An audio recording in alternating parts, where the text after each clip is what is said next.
नमस्कार विद्यार्थी मित्रांनो, 11वी इतिहास विषयाचा अभ्यासक्रम.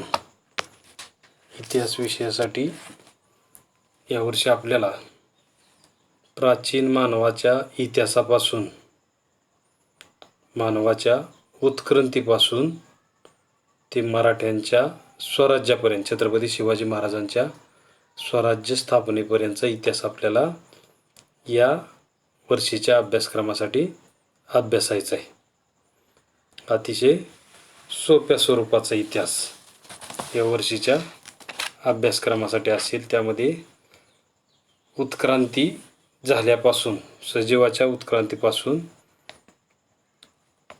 पुराण अश्मयुग असेल, अश्मयुगीनकालीन मानव असेल, दगडाचा वापर सर्वात जास्त केल्यामुळे अश्मयुग का म्हणायचं तर अश्म म्हणजे दगड, पुराण अश्मयुग, मध्य अश्मयुग आणि नव अश्मयुग. इथपासून ते मानवाने केलेली प्रगती असेल, आद्य शेतकरी असेल, भारतातील आद्य नगर असतील. भारतातील आद्य नगर म्हणजे प्राचीन कालखंडामधील सिंधू संस्कृती असेल. पहिल्या प्रकरणामध्ये आपल्याला आद्य शेतकरी असेल, नद्यांच्या काठी मानवाने सुरू केलेली शेती असेल, किंवा त्यापूर्वी मानव कशा पद्धतीने भटकंती करत होता आपल्याला माहीत आहे, यापूर्वी आपण अभ्यासलेला आहे. मानवाची सुरुवात असेल. प्राणी आणि मानव यांच्यामध्ये फार काय जास्त फरक नव्हता, किंवा त्यावेळच्या मानवाच्या मूलभूत गरजा काय होत्या? अन्न, वस्त्र, निवारा. किंवा जास्तीत जास्त मानव हा दगडावर वापर करत असल्यामुळे, अवलंबून असल्यामुळे त्याला पुराण अश्मयुग असं म्हटलं. दगडाचीच हत्यारे असतील, कच्चं मांस खाणे असेल, गुहांमध्ये निसर्गनिर्मित गुहांमध्ये राहणे असेल, त्यानंतर जंगलातील संघर्षातून, झाडांच्या संघर्षातून असेल, वणवा लागलेला असेल, किंवा गारगोटीच्या संघर्षातून असेल, मानवाने लावलेला अग्नीचा शोध असेल. सर्वात अगोदर मानवाने लावलेला अग्नीचा शोध, अग्नीच्या शोधामुळे त्याच्या जीवनात झालेली क्रांती असेल, किंवा जंगलात लागलेली आग असेल, त्या आगीमध्ये प्राणी असतील, मृत्युमुखी पडल्यामुळे त्यांचं भाजलेलं मांस, आणि सुरुवातीला मानव खात असलेला कच्चं मांस असेल शिकार करून, त्या मांसामध्ये आणि भाजलेल्या मांसामध्ये चवीचा फरक त्याला कळू लागला, आणि तिथून पुढे तो भाजलेलं मांस खाऊ लागला. किंवा अग्नीच्या शोधामुळे अंधार दूर करण्यामध्ये त्याला मदत झाली, गुहांमधील अंधार दूर करण्यासाठी असेल. आणि सर्वात महत्त्वाचं म्हणजे त्यानंतरच्या कालावधीमध्ये जसा अग्नीचा शोध लागला, त्याहीपेक्षा त्याच्या जीवनामध्ये बदल घडवून आणणारा दुसरा कुठला शोध असेल तर शेतीचा शोध असेल. पाण्याच्या साह्याने तो आता शेती करू लागला. म्हणजे शेती करायच्या अगोदर मानव काय करत होता? भटकं जीवन जगत होता. त्याचा आहार असेल, शाकाहार असेल, मांसाहार असेल. मांसाहारामध्ये शिकार करून मिळवलेले प्राण्यांचं मांस असेल, आणि शाकाहारामध्ये फळं असतील, कंदमुळं असतील, यांच्या साह्याने तो भटकंती करून मानवी जीवन जगत होता. म्हणजे अन्नासाठी त्याला भटकंती करावी लागत होती. परंतु पाण्याच्या साह्याने त्याने आता शेतीचा शोध लावलेला होता. पहिल्या प्रकरणात आपण पाहणार आहोत आद्य शेतकरी. मेसोपोटेमिया असेल. जगातील ज्या काही संस्कृत्या उदयास आल्या त्या कुठं आल्या? नद्यांच्या काठी आल्या.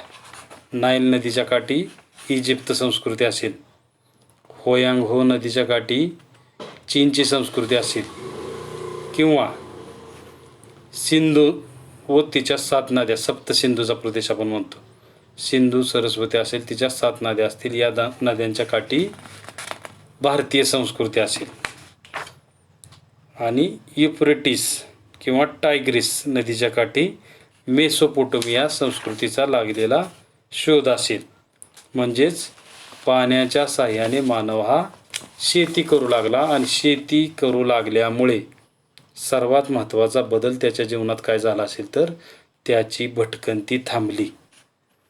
भटकंती थांबली म्हणजे अन्नाची गरज म्हणून ज्या प्राण्यांची शिकार करायची होती ते प्राणी शेतीबरोबर तो काय करू लागला, पशुपालन करू लागला. आणि पशुपालनामुळे त्याला मोठ्या प्रमाणात काय मिळालं, प्राण्यांचं धन असेल. ज्या प्राण्यांच्या मागे पळून शिकार करायची तेच प्राणी आता तो पाळू लागला. आणि अशा पद्धतीने नद्यांच्या काठी पाण्याच्या साह्याने जगातील मानवी संस्कृत्या या 4 ठिकाणी स्थिर झाल्या. भारत असेल, चीन असेल, इजिप्त असेल किंवा मेसोपोटोमिया असेल. या ठिकाणी पहिल्यांदा मानवाने काय केली, शेतीला सुरुवात केली. पहिल्या प्रकरणात आपण हे पाहणार आहोत की कशा पद्धतीने शेतीची सुरुवात झाली. या प्रांतामध्ये असलेल्या मोठ्या नद्या असतील, येलो रिव्हर असेल, होयांगो ह्यालाच येलो रिव्हर, पिवळं पाणी, पावसाचं पाणी पिवळं असल्यामुळे, किंवा चीनची आई मदर असं म्हटलं जातं या नदीला.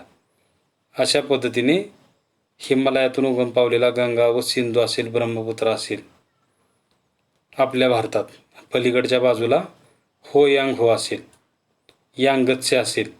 या नद्या वाहतात. सतत मोठ्या प्रमाणात पात्र बदलत असल्यामुळे या नद्यांच्या सुपीक प्रदेशामध्ये अशा पद्धतीने मानवाच्या शेतीचा शोध असेल. आद्य शेतकरी पहिल्या प्रकरणात आपण पाहणार आहोत. नवाश्मयुगात लागलेला सर्वात महत्त्वाचा शोध कुठला असेल तर शेतीचा असेल. शेतीच्या शोधामुळे मानवी जीवन काय झाले, स्थिर झाले.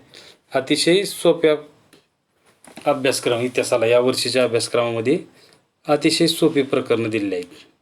आद्य मानव असेल, भटकंती करणारा मानव असेल, भारतातील आद्य नगर असतील, सिंधू संस्कृतीमधील आद्य नगर असतील. प्रामुख्याने आपल्याला माहीत असलेली ही नगर आहेत. हडप्पा असेल, मोहेंजोदडो असेल, लोथल असेल, सागरी धक्का ज्याला आपण म्हणतो, अशा पद्धतीची वेगवेगळी नगर असतील. राखीगड असेल, धोलीवारा असेल, काली बंगन असेल, म्हणजे रावी नदीच्या काठी हडप्पा असेल, सिंधू नदीच्या काठी मोहेंजोदडो असेल, खग्गर नदीच्या कडेला कालीबंगन असेल, किंवा भोगाव नदीच्या ठिकाणी लोथल असेल. हडप्पा संस्कृतीमधील ही नगर आहेत. दुसऱ्या प्रकरणात आपण पाहणार आहोत. उत्खननात सापडलेली हडप्पा किंवा सिंधू संस्कृती ज्याला आपण म्हणतो. सिंधू संस्कृतीमधील नगर रचना असेल. अतिशय आजच्या मानवाला लाजवेल अशा पद्धतीची इसवी सन पूर्व 2000, म्हणजे आता 2000 चालू आहे. इसवी सन पूर्व 2000 म्हणजे आजपासून जवळजवळ 4000 वर्षापेक्षा जास्त अगोदर आजच्या मानवाला जमणार नाही अशी सुधारित नगर रचना जगाच्या पाठीवर कुठं सापडली असेल तर सिंधू संस्कृतीमध्ये. अद्ययावत अशी नगर रचना सिंधू संस्कृतीमध्ये सापडलेली आपल्याला पाहायला मिळते. आताचा भारत असेल आणि पाकिस्तान असेल. सप्तसिंधूचा प्रदेश असेल. सप्तसिंधूच्या प्रदेशामध्ये उगम पावलेली ही संस्कृती असेल. 7 नद्यांच्या, सिंधू आणि किंवा गंगा नदीच्या खोऱ्यामध्ये 7 नद्यांच्या या खोऱ्यालाच काय म्हणलं जातं, सिंधू संस्कृती असेल. हडप्पा, रावी, सिंधू किंवा खग्गर असेल, सरस्वती असेल, या 7 नद्या असतील. झेलम असेल, चिनाब असेल. 7 नद्यांच्या प्रदेशामध्ये स्थिर झालेली सिंधू संस्कृती. त्या ठिकाणची नगररचना सुटसुटीत असलेली घरं असतील, 2 मजली. प्रत्येकाला पाणी पुरवठ्याची सोय असेल. त्या कालावधीमध्ये बंदिस्त गटार व्यवस्था असेल. खापराच्या नळाद्वारे प्रत्येकाच्या घरात पाणी आणणे असेल, किंवा सांडपाणी वाहून बाहेर नेण्यासाठी बंदिस्त गटारांची सोय असेल. रस्त्याच्या मधोमध चौक असतील किंवा दिवाबत्तीची सोय असेल. भव्य अशा 2 इमारती त्या ठिकाणी सापडल्या. म्हणजे आज जे शक्य नाही ते त्यावेळेस त्या कालावधीमध्ये सिंधू संस्कृतीमधील, सिंधू संस्कृतीलाच पुढं काय म्हणलं गेलं, हिंदू संस्कृती. प्राचीन भारताची संस्कृती सिंधू संस्कृती. आणि सगळ्यात महत्त्वाचं म्हणजे स्वच्छतेला महत्त्व देणारी ही संस्कृती होती की या ठिकाणी उत्खननात मोठ्या स्वरूपाची काय सापडलेली असतील? स्नानगृहे, पोहण्याचे तलाव असतील, टँक आपण म्हणू. त्याच्या कडेला कपडे बदलण्यासाठी खोल्यासुद्धा बांधलेल्या होत्या आणि अस्वच्छ पाणी बाहेर नेण्याची सुद्धा सुविधा त्या ठिकाणी केलेली होती. आजच्या मानवाला सुद्धा जमणार नाही अशा पद्धतीची ही संस्कृती अतिशय मोठ्या स्वरूपात जगातील श्रीमंत असणारी सिंधू संस्कृती आपण दुसऱ्या प्रकरणात पाहणार आहोत. तिसऱ्या प्रकरणात भारतातील ताम्रपाषाणयुगीन वसाहती. ताम्रपाषाण अश्मयुगानंतरचा नव अश्मयुगानंतरचा पुढचा टप्पा असेल ताम्रपाषाण. ताम्र म्हणजे तांबे आणि पाषाण म्हणजे दगड. ताम्रपाषाण युगात सुद्धा सर्वात जास्त दगडाचाच वापर मानव करत होता, परंतु काही प्रमाणात हत्यारांमध्ये तांबे या धातूचा शोध त्याला लागलेला होता. ब्रांज धातूचा शोध असेल, तांबे धातूचा शोध असेल, या धातूचा वापर त्याने कशात सुरू केला? हत्यारांमध्ये. धनुष्यबाण असेल, मासे पकडण्याचे गळ असतील, बिचवा असेल, बारीक छोटे छोटे आकाराने असणारे हत्यार असतील, या ठिकाणी बनवण्याचा प्रयत्न या युगामध्ये तांब्याचा वापर सुरू झाल्यामुळे त्याला काय म्हटलं जातं? ताम्रपाषाण युग. परंतु जास्तीत जास्त वापर हा या कालावधीमध्ये सुद्धा दगडाचाच होत होता. ताम्रपाषाणयुगीन गाव आणि वसाहती आपण पाहणार आहोत या प्रकरणात. भारतातील असतील किंवा सिंधू संस्कृतीच्या कालावधीमध्येच भारतात अनेक ठिकाणी हडप्पा असेल किंवा हडप्पाच्या शेजारी असलेली दफनभूमी असतील, या ठिकाणी सुद्धा ताम्रपाषाणयुगीनच वसाहती अस्तित्वात होत्या असं म्हटलं जातं.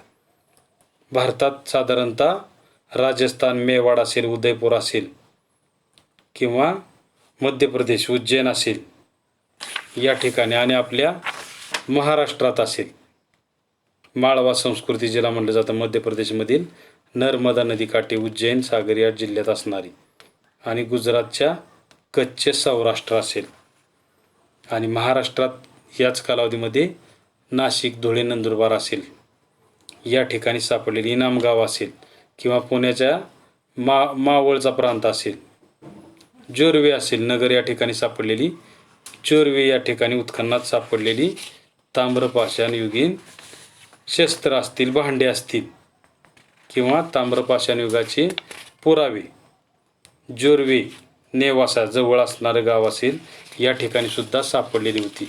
या कालावधीमधील मानवाची घरं गोलाकार असतील, छपरा असतील, छपराची घरं असतील, काही ठिकाणी गोलाकार होती, काही ठिकाणी चौकोनी होती. अशा पद्धतीने ताम्रपाषाण युग असेल. हडप्पा संस्कृतीच्या लोकांचं स्थलांतर गुजरात असेल, राजस्थान असेल, मध्य प्रदेश असेल, महाराष्ट्र असेल, या बाजूने झालं आणि या ठिकाणी तेच लोक ताम्रपाषाण युगामध्ये सिंधू संस्कृतीमधील हडप्पा संस्कृतीमधीलच लोक आपल्या महाराष्ट्रापर्यंत, पुणे जिल्ह्यापर्यंत, नगर जिल्ह्यापर्यंत आले असावेत असा अंदाज आहे. त्यानंतर चौथ्या प्रकरणात आपण पाहणार आहोत वैदिक कालावधी. वैदिक कालावधीत आपल्याला माहीत असेल वैदिक कालखंड हिंदू धर्मातील 4 वेद असतील. 4 वेदांना प्रामुख्याने हिंदू धर्माचा पाया असं म्हटलं जातं. वैदिक कालावधीमधील हिंदू संस्कृती आपण चौथ्या प्रकरणात पाहणार आहोत की वैदिक कालखंडामध्ये कशा पद्धतीची भारताची संस्कृती होती. वर्णव्यवस्था अस्तित्वात नव्हती. वैदिक कालावधीनंतर भारतात वर्णव्यवस्था अस्तित्वात आली. या प्रकरणात आपण 4 वेद, ऋग्वेद असेल, यजुर्वेद असेल, सामवेद असेल, अथर्ववेद असेल. ऋग्वेदामध्ये देवदेवतांची स्तुती केलेली आहे. स्तुती करण्यासाठी रचलेले पदे असतील, मंडले असतील. अनेक ऋतूंचा यामध्ये सूक्ते तयार करण्यात आले, श्लोक तयार करण्यात आले. यजुर्वेद असेल, मंत्राचा उपयोग कसा व केव्हा करायचा, यज्ञ करताना मंत्र कसे म्हणायचे हे या ठिकाणी सांगितलेलं आहे. सामवेदामध्ये यज्ञविधीमध्ये ऋग्वेदांच्या मंत्रांचं गायन कसं करायचं, भारतीय संगीताचा उगमस्थान सामवेदाला म्हटलं जातं. भारतीय संगीताचं उगमस्थान कुठं असेल तर सामवेदामध्ये आढळून येतं आपल्याला.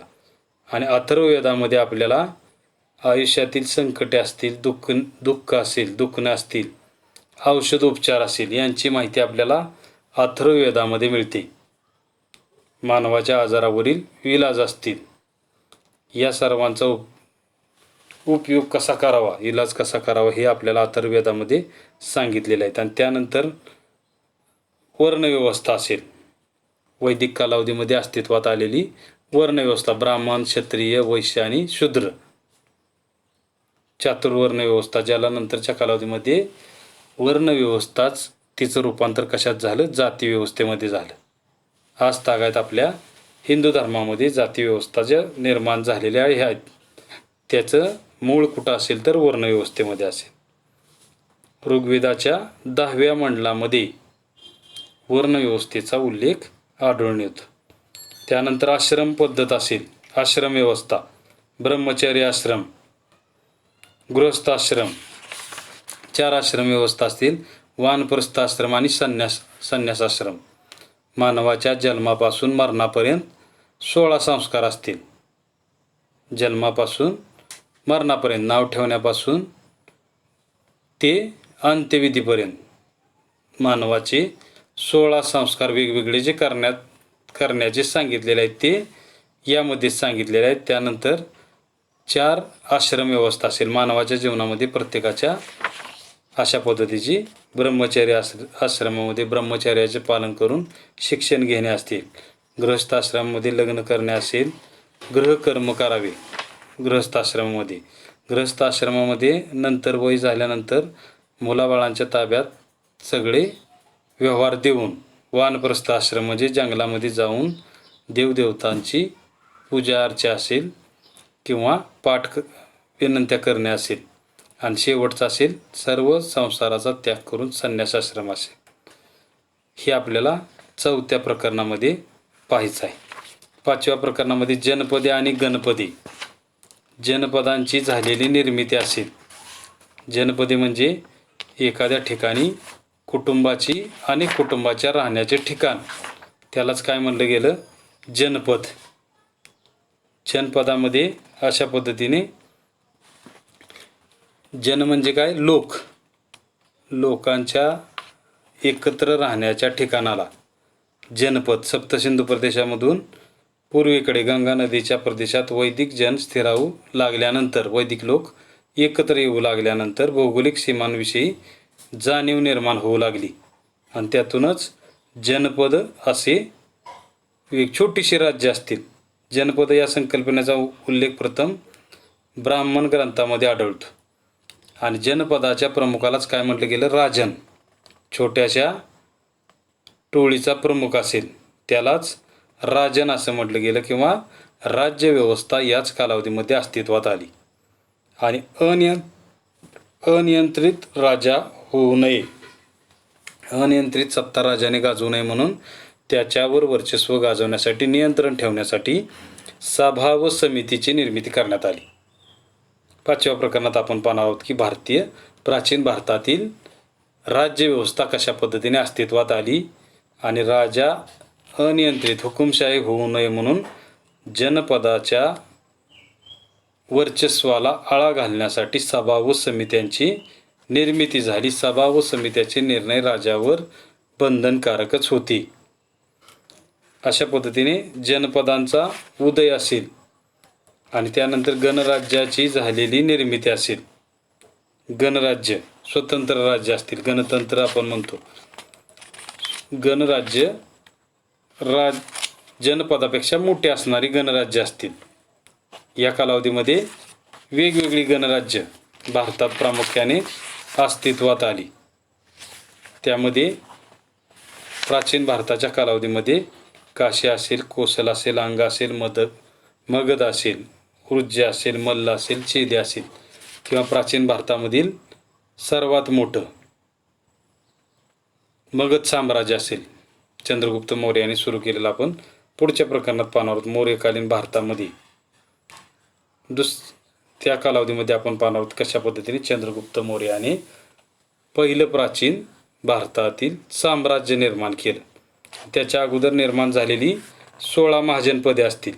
भारतातील दुसरे नागरीकरण, 6वं प्रकरण जे आहे दुसरे नागरीकरण, त्यामध्ये 16 महाजनपदे, 16 मोठी राज्य निर्माण झाली गंगा आणि तिच्या उपनद्यांच्या प्रदेशामध्ये, म्हणजे उत्तर भारतापासून हिमालय पर्वतरांगांच्या कडेने बिहार, ओरिसा असेल, आताचा बांगलादेश असेल, इथपर्यंतच्या गंगेच्या खोऱ्यामध्ये अशा पद्धतीने 16 महाजनपदे निर्माण झाली. मग त्यामध्ये मगध असेल, अंग असेल, कोसल असेल, काशी असेल, मल्ल असेल, चेदे असेल, वस्य असेल, कुरु, उत्तर पांचाल, दक्षिण पांचाल, मत्स्य, शूरसेन, अश्मक, उत्तरावंती, गांधार आणि कंबोज. गांधार म्हणजे आताचं अफगाणिस्तानमधील गांधारचा प्रदेश असेल, कंधार असेल, आताचा अफगाणिस्तान. म्हणजे अशा पद्धतीने ही 16 महाजनपदे होती. या महाजनपदांमध्येच नंतर सत्ता विस्तारासाठी मोठी स्पर्धा असेल, संघर्ष सुरू झाला आणि यातूनच बिहारमधील आताच्या पाटलीपुत्र, मगध हे राज्य किंवा महाजनपद हे इतर अनेकांना पराभूत करून, शेजारच्या महाजनपदाला पराभूत करून मगध या साम्राज्यामध्ये धनानंद असेल याच्या कालावधीमध्येच अशा पद्धतीने, किंवा सुरुवातीला प्रसन्नजित असेल किंवा अजातशत्रू असेल यांच्या कालावधीमध्ये अशा पद्धतीने मगधाचं महाजनपदाचं साम्राज्यात रूपांतर होण्याला सुरुवात झाली. आणि हे साम्राज्य निर्माण करण्याचं पहिल्यांदा यश कोणाला आलं असेल तर चंद्रगुप्त मौर्य, चाणक्य आणि चंद्रगुप्त मौर्य या गुरु शिष्याने पहिल्यांदा भारतातील प्राचीन साम्राज्य उभा केलं. त्यानंतरचं असेल मौर्यकालीन भारत. यामध्ये आपण चंद्रगुप्त मौर्य, सम्राट अशोक, बौद्ध धर्माच्या विस्तारासाठी त्यांनी केलेलं कार्य असेल, भारतातच नव्हे तर भारताच्या बाहेरसुद्धा बौद्ध धर्म शांततेचा किंवा प्रेमाचा संदेश असेल.